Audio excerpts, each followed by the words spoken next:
सवेदवित् आदर्श ऊर्ध्व प्रसुता तस्य शाखा गुण प्रवृद्धा विषय प्रवाल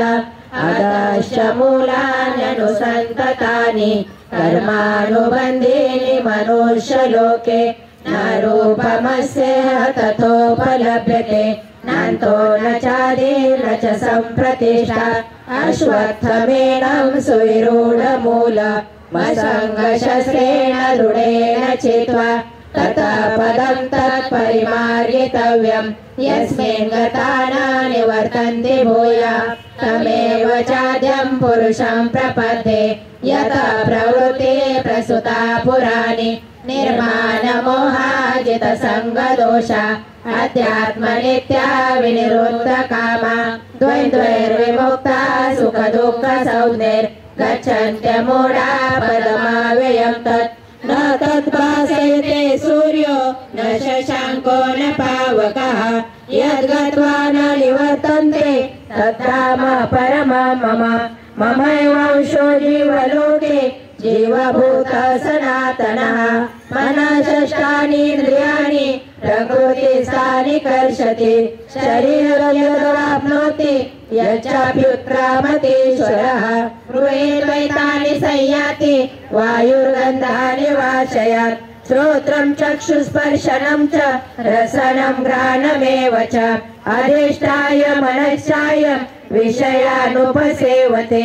उत्क्रामन्तं स्थितं वापि भुञ्जानं वा गुणान्वितं विमूढानानुपश्यन्ति पश्यन्ति ज्ञानचक्षुषः यतन्त्रो योगिनश्चैनं पश्यन्त्यात्मन्यवस्थितं यतन्त्रोऽप्यकृतात्मानो नैनं पश्यन्त्य चेतसः यदादित्यगतं तेजो जगद्भासयतेऽखिलं यच्चन्द्रमसि यच्चाग्नौ तत्तेजो विधिमामकं कामाविश्य भूतानि धारयाम्यहमोजसा पुष्णामि सौषधि सर्वा सोमो भूत्वा रसात्मकः अहं वैश्वानरो भूत्वा प्राणिनां देहमाश्रितः प्राणापानसमायुक्त पचाम्यन्नं चतुर्विधं सर्वस्य चाहं हृदि सन्निविष्टो मत्तः स्मृतिज्ञानमपोहनं च वेदैश्च सर्वैरहमेव वेद्यो वेदान्तकृद्वेदविदेव चाहं द्वाविमो पुरुषो लोके क्षरश्चाक्षर एव च क्षरः सर्वाणि भूतानि कूटस्थोऽक्षर उच्यते उत्तमः पुरुषस्त्वन्य परमात्मेतु दारुतः यो लोकत्रयमाविश्य बिभर्त्यव्यय ईश्वरः यस्माक्षरमतीतोऽहमक्षरादपि चोत्तमः